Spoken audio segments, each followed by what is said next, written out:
সমাগত পবিত্ৰ ভাদমাহ ৰাজ্যৰ ভিতৰতে জাগ্ৰত হিচাপে খ্যাত মইনাপুৰীয়া নামঘৰৰ পৰিচালনা সমিতি সাজু হৈছে ভকত বৈষ্ণৱক আদৰিবলৈ। ভক্তি, বিশ্বাস আৰু বৈষ্ণৱ সংস্কৃতিৰ আচললৈ পুনৰ এবাৰ সমাগত হৈছে পবিত্ৰ ভাদমাহ। এই মাহটোত অসমৰ বিভিন্ন নামঘৰসমূহত অনুষ্ঠিত হয় মাহজোৰা নাম, ভাগৱত পাঠ, কীৰ্তন, ভাওনা আদিৰে ভৰা নানান ধৰ্মীয় কাৰ্যসূচী। যোৰহাট জিলাৰ মেলেঙত অৱস্থিত অতি জাগ্ৰত নামঘৰ হিচাপে খ্যাত মইনাপুৰীয়া নামঘৰ তথা নৃসিংহ নামঘৰত প্ৰতি বছৰে আয়োজন কৰা হয় মাহজোৰা নাম প্ৰসংগ। আগন্তুক 17 আগষ্ট 1 ভাদৰ দেওবাৰৰ পৰা শুভাৰম্ভ হ'ব মাহজোৰা নাম প্ৰসংগ। 17 আগষ্ট তথা 1 ভাদৰ পুৱা 10 বজাৰ পৰাই আৰম্ভ হ'ব কীৰ্তন আৰু ভাগৱত পাঠ।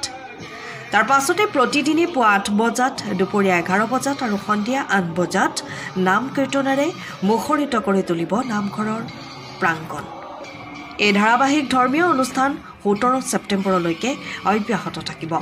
মাহজোৰা নামৰ সামৰণি অনুষ্ঠানৰ 17 ছেপ্টেম্বৰৰ দিনা অন্ত পৰিব আৰু সেইদিনা বৰসভা, য'ত ৰাজ্যৰ বিভিন্ন অঞ্চলৰ পৰা আগমন ঘটিব ভক্তপ্ৰাণ বৈষ্ণৱৰ। বৰসভাৰ পিছতে নিশা অনুষ্ঠিত হ'ব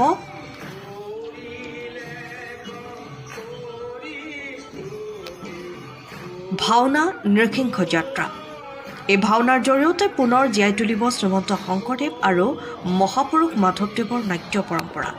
মইনাপুৰীয়া নামঘৰৰ পৰিচালনা সমিতিয়ে ইতিমধ্যে ৰাইজৰ সেৱাৰ বাবে সকলো প্ৰস্তুতি সম্পূৰ্ণ কৰিছে। স্থানীয় ৰাইজৰ লগতে বিভিন্ন প্ৰান্তৰ পৰা অহা ভক্তসকলৰ সুবিধাৰ বাবে পানী, শৌচাগাৰ, চিকিৎসা আদি ব্যৱস্থাৰো বিশেষ যত্ন লোৱা হৈছে। এই অনুষ্ঠান কেৱল ধৰ্মীয় বিশ্বাসৰ পৰিসৰতেই সীমাবদ্ধ নহয়, ই হৈছে গাঁৱৰ সমাজৰ ঐক্য, অসমীয়াৰ পৰস্পৰৰ সহযোগিতা আৰু বৈষ্ণৱ আধ্যাত্মিকতাৰ এক সুন্দৰ নিদৰ্শন। যোৰহাটৰ পৰা অনুপম বৰা ৰিপৰ্ট, পোহৰ লাইভ।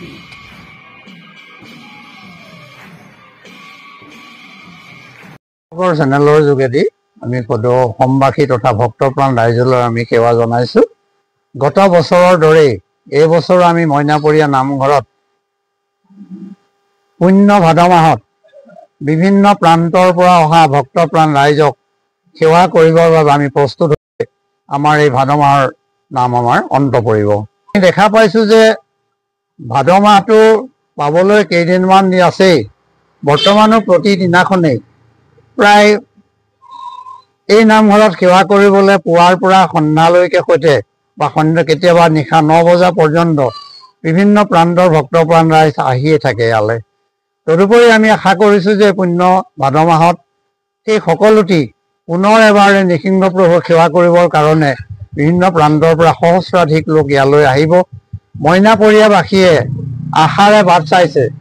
পুৰুষ মহিলা নিৰ্বিশেষে তেখেতসকলক বিভিন্ন সময়ত বিভিন্ন স্থানত সেৱা কৰি পৰম পিতাক যাতে তেখেতসকলে প্ৰাপ্তি হয়, তাৰ কাৰণে যিখিনি প্ৰয়োজনীয় শুশ্ৰূষা সেইখিনি কৰিবৰ কাৰণে প্ৰত্যেকজন মইনাপৰীয়াবাসী ব্যস্ত হৈ আছে, আগ্ৰহেৰে বাট চাই আছে। যদিও এই নামঘৰৰ নাম হ'ল মইনাপৰীয়া নামঘৰ, কিন্তু ইয়াত নৃসিংহ প্ৰভু থকাৰ বাবেই বিভিন্ন প্ৰান্তৰ ৰাইজে আহি শৰাই সঁফুৰা, ভাওনা আদি দি তেখেতসকলৰ যি মনৰ কামনা, সেই কামনা তেখেতসকলে পূৰ্ণ হৈছে বুলি আমাক জনাইছে। আৰু সেইবাবে তেখেতসকলৰ যোগেদি নামঘৰ ভাগৰ অন্য এটা নাম নৃসিংহ নামঘৰ বুলি ক'বলৈ বিচাৰিছে। ইতিমধ্যে আমাৰ যিটো আন্তঃগাঁথনিৰ ক্ষেত্ৰত আমি কিছু পইচা চৰকাৰৰ পৰা আমি লাভ কৰিছিলোঁ। আমাৰ ইয়াৰ যিটো বিদ্যুতৰকৰণ আছিলে বহু বছৰ পূৰ্বেই, সেইখিনি আমি সম্পূৰ্ণ আঁতৰাই ইয়াত নতুনকৈ আমি বিদ্যুৎকৰণ কৰিছোঁ। আৰু স্থায়ীভাৱে আমি যি জেনেৰেটৰ তাক আমি বহাইছোঁ 3 ফেজৰ, এইখিনি ক্ষেত্ৰত আমি কৰিছোঁ যাতে কোনো দিনেই কোনো ভক্তই ইয়াৰ বঞ্চিত নহয়, যাতে সেৱাৰ পৰা বঞ্চিত নহয়, পোহৰৰ পৰা বঞ্চিত নহয়, তাৰ বাবে আমি ব্যৱস্থা কৰিছোঁ। ইয়াৰ উপৰিও আন্তঃগাঁথনিৰ ক্ষেত্ৰত আমি কিছু কামত আগবাঢ়িছোঁ। যেনে সেই যিটো চৰকাৰে অনুদান দিছে তাৰে সৈতে আমি এখন স্থায়ীভাৱে সংগীত বিদ্যালয় ইতিমধ্যে কৰি আমাৰ সম্পূৰ্ণ হৈছে। আৰু ইয়াত আমাৰ স্থায়ী পুথিভঁৰাল নাছিল, গতিকে সেই পুথিভঁৰাল এতিয়াও আমি স্থায়ীভাৱে ইতিমধ্যে নিৰ্মাণ কৰি আছোঁ। আৰু আমাৰ কিছু টকাৰে সৈতে আমাৰ যিকেইটা আমাৰ স্থায়ী হ'লেও নামঘৰৰ কাষতে প্ৰস্ৰাৱগাৰ আছিল, সেইকেইটা উঠাবৰ কাৰণে আমি ব্যৱস্থা কৰিছোঁ। সেইকেইটাৰ কামো ইতিমধ্যে চলি আছে।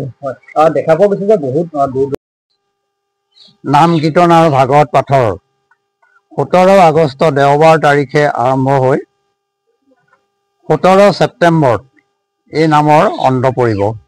সেইদিনাখন বৰসভাৰ দিনত আৰু নিশা নিসিংহ যাত্ৰা ভাওনা ইয়াত অনুষ্ঠিত হ'ব আৰু তাৰপিছতে ভাদ মাহৰ নাম আমাৰ অন্ত পৰিব। আৰু সংক্ৰান্তিৰ আগদিনাখন পুৱা 9 বজাৰ পৰা পালনাম আৰম্ভ হ'ব আৰু সেই পালনাম অহৰাত্ৰি চলি থাকিব আৰু পুৱতি নিশা পালনামৰ অন্ত পৰাৰ পিছতে পাছদিনাখন বৰসভা হ'ব।